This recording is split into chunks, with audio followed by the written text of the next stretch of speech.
ఆంధ్రప్రదేశ్లో లోకేష్ బాబు రాసిన ఎర్ర బుక్కు అమలులోకి వచ్చింది. దీన్ని ఆంధ్రప్రదేశ్ ప్రజలంతా కూడా గమనించాలి. అందులో భాగంగానే నామ్ దేఖా తో బుడ్డా హై, ఉస్కా క్రిమినల్ హిస్టరీ దేఖా తో బహుత్ బడా హై. పేరేమో బుడ్డా, ఆయన క్రిమినల్ చరిత్ర బడా. ఆ బుడ్డా రాజశేఖర రెడ్డి మొన్న శ్రీశైలం ఒక పవిత్రమైన, యావత్ దక్షిణ భారతదేశంలోనే ఒక పవిత్రమైన దేవస్థానము. ఆ దేవస్థానంలో తాగి తందన్నలాడేదే కాకుండా ఆయన అటవీ అధికారులను అడ్డగించడమే కాకుండా వారి జీపును లాక్కుని, వారి జీపులో ఈయననే స్వయంగా డ్రైవింగ్ చేస్తూ బాగా తాగడము, పైపెక్కే వరకు తాగడము, తాగిన తర్వాత అటవీ అధికారులను తన్నడం, అట్లా తంతూ కొడుతూ అడవంతా 3-4 వరకు దాదాపు తెల్లగయ్యే వరకు వీళ్ళను అటవీ అధికారులను తంతూ కొడుతూ వాళ్ళ జీపును లాక్కుని, వారి దగ్గర ఉన్న వాకీటాకీలను కూడా లాక్కుని, వారి దగ్గర ఉన్న ఎక్విప్మెంట్ కూడా లాక్కుని విచక్షణారహితంగా ఒక జనసేన అతను ఇతను ఇద్దరు కలిసి ఇష్టానుసారంగా కొట్టడం అనేది యావత్ ఆంధ్రప్రదేశ్లోనే ఒక సంచలనంగా మారిన ఘటన. అయ్యా పవన్ కళ్యాణ్, ఈ శాఖకు, అటవీ శాఖకు నువ్వే మంత్రివి. జీపు మీద కాదు అతను కూర్చున్నది, నీ భుజాల మీద అనేది నీ మైండ్లో పెట్టుకో. మొన్నొచ్చి అటవీ అధికారులు నీకు రిప్రజెంట్ చేస్తా ఉంటే నువ్వు తల ఎత్తి పైకి కూడా చూడలేని పరిస్థితి, నీది దిక్కుమాలిన స్థితిలో నువ్వు ఉన్నావు. తల వంచుకొని వింటూ ఉన్నావు. తలను పైకెత్తి కూడా వినే దమ్ము, ధైర్యం, ఒక కంప్లైంట్ను బుడ్డా రాజశేఖర రెడ్డి పైన అటవీ అధికారులు ఇస్తున్న కంప్లైంట్ను తల ఎత్తి నిటారుగా నిలబడి వినే దమ్ము, ధైర్యం కూడా లేక తల వంచుకొని నువ్వు వింటున్నావు. అది సిగ్గుచేటు. యావత్ మీ మంత్రివర్గానికి, మీ కూటమి ప్రభుత్వానికే అది ఒక సిగ్గుచేటుగా మనం భావించవచ్చు.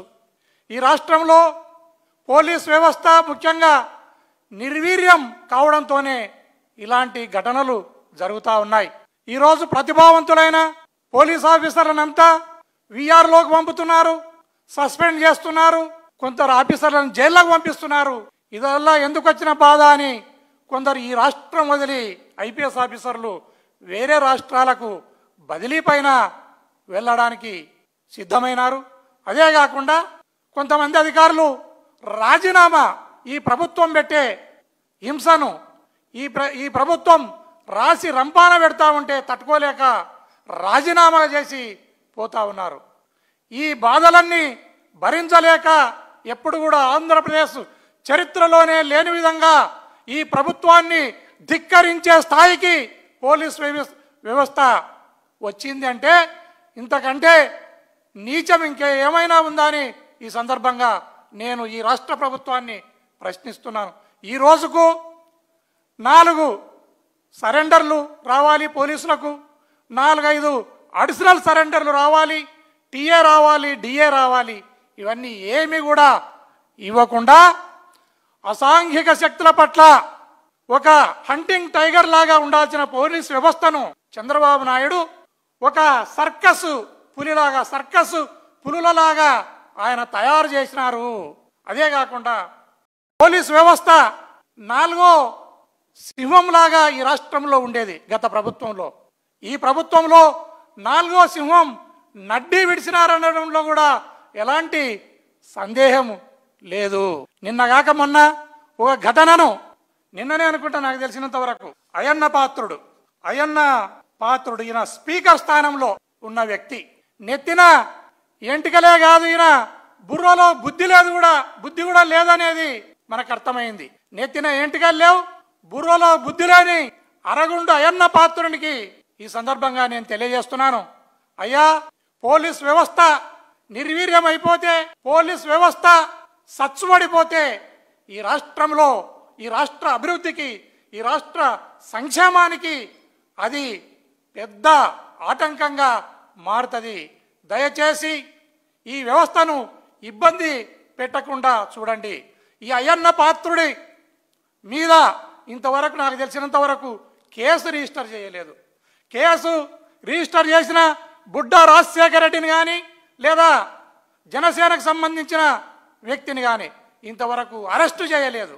వారిపైన వారిద్దరిపైన తూతూ మంత్రంగా ఒక చిన్న కేసును కట్టి ఆ ఎఫ్ఐఆర్ను మూలగొడేస్తే ఆ ఎఫ్ఐఆర్ పోలీసులను చూసి ఏడుస్తూ ఉంది, అయ్యా ఎందుకు నన్ను కట్టి మూలకు పడేసినారు, ఇంకా మీరు అరెస్టు చేయలేకపోతున్నారని ఎఫ్ఐఆర్ కూడా ఏడుస్తూ ఉందయ్యా పోలీస్ వ్యవస్థ, దయచేసి ఇప్పటికైనా మేల్కోండి. ఆయన పైన కట్టాల్సిన కేసులు కిడ్నాప్ కట్టాలా, అబ్డక్షన్ కట్టాలా, హత్యా ప్రయత్నంగా కట్టాలా, విధులకు ఆటంకం కల్పించిన ఘటనకు సంబంధించిన కేసును కూడా కట్టాలా. ఇవన్నీ గాలికి వదిలేసి ఒక చిన్న కేసును తూతూ మంత్రంగా కట్టడం జరిగింది. అయ్యా పవన్ కళ్యాణ్, కేసుల అరెస్టును వదిలేస్తే వదిలేయి, కనీసం ఈ ఘటన తప్పు, ఈ ఘటన ఇలాంటి ఘటనలు జరగరాదు, ఈ ఘటన చాలా తప్పు, వాడు ఇలాంటి పనులను చేయరాదని ఒక ప్రెస్ మీట్ పెట్టే దమ్ము ధైర్యం కూడా నీకు లేకపోవడం అనేది చాలా సిగ్గుచేటు. దయచేసి తక్షణమే నువ్వు అరెస్ట్ అన్నా చేపి ఒక ప్రెస్ మీట్ పెట్టన్నా మాట్లాడు, లేదా రాజీనామానన్నా చేయి, ఏదో ఒక నిర్ణయం తీసుకోవా పవన్ కళ్యాణ్ అని ఈ సందర్భంగా తెలియజేస్తున్నాను.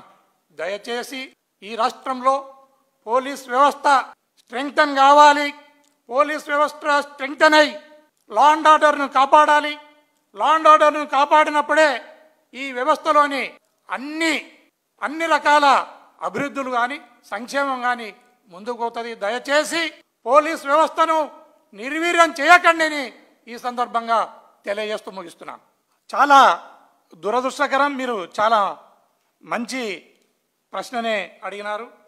ఎప్పుడు కూడా ఈ రాష్ట్రంలో పోలీస్ సంఘం అనేది, నేను పోలీస్ వ్యవస్థలో ఉన్నప్పుడు కూడా గమనించినాను, పోలీస్ సంఘం ఎప్పుడు ఎలాంటి ఘటనలు జరిగినా, ఏ పార్టీ వాళ్ళు చేసినా, ఎంతటి మనిషి చేసినా ఇమ్మీడియట్గా ఖండించేవారు, తగిన యాక్షన్ తీసుకోవాలని పై అధికారులకు కూడా రిప్రజెంట్ చేసేవాళ్ళు. ఈరోజు అలాంటి పోలీస్ సంఘం నిమ్మకు నీరెత్తినట్లు ఉంది, ఇది గమనించాలా. ఇంకొక విషయం తెలియజేస్తున్నా, కర్నూలు జిల్లాలో బుడ్డా వెంగళరెడ్డి అని, ఈ బుడ్డా రాజశేఖర రెడ్డి అని ఎట్లున్నాడో బుడ్డా వెంగళరెడ్డి అని కర్నూలు జిల్లాలో ఒక మహానుభావుడు 4 జిల్లాల్లో కరువు వచ్చినప్పుడు ఆ కరువులో ఆ ప్రాంతపు ప్రజలను ఆదుకోవడానికి అంబరి పోసి ఆయన యావత్ ఆస్తిని అమ్మి ఆ కరువు బారి నుండి ప్రజలను రక్షిస్తే ఆ రోజు విక్టోరియా మహారాణి ఆయనకు ఒక గోల్డ్ మెడల్ ఇచ్చింది బుడ్డా వెంగళరెడ్డికి.